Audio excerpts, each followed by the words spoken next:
With Matthew, you got to remind this fella, he would have suffered daily insults. Yep. And then he elects to become one of the early Christians. I mean, his gospel really seems to be written a lot with the idea of the newly converted in mind, like himself. Yep. But then he becomes a Christian who are equally picked upon. It's like frying pan to fire, isn't it?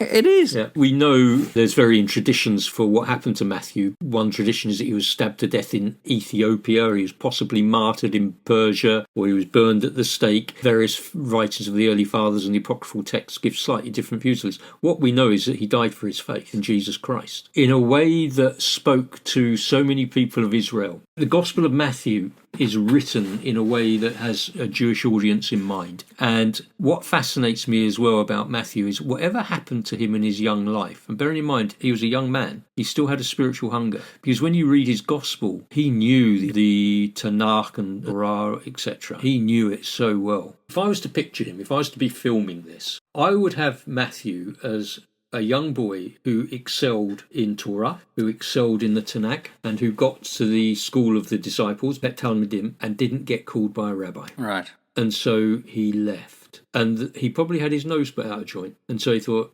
stuff this. If they don't want me, I'm just going to make some money out of them. And he turned all of that to one side and said, right, if I'm not good enough for you, I'll go and work for the flipping Romans. They'll think I'm good enough because I'm not stupid. If I was to script it, according to tradition, he went and ministered to the other Jews across the whole of Israel, and that he ministered abroad, obviously where he was martyred. His spiritual hunger outweighed his financial desire because of tax franchise was, as we've said, a very healthy income. Yeah. I think he's a real complex little man, and he has stepped into this relationship with Jesus when he heard the call that he'd always wanted to hear. And that aside, I don't think we should underestimate the fact that he stepped away from under the wing of the great political military power that was then laid over this area. Yeah. He saw Jesus' authority greater than that of Rome. Now, that's very rare in this era. Of course. In our era, now, we see the state as being the supreme power, and you don't step out from under the state. You'd almost be sectioned to step out from a high-paying job in the state to become a pastor working for nothing.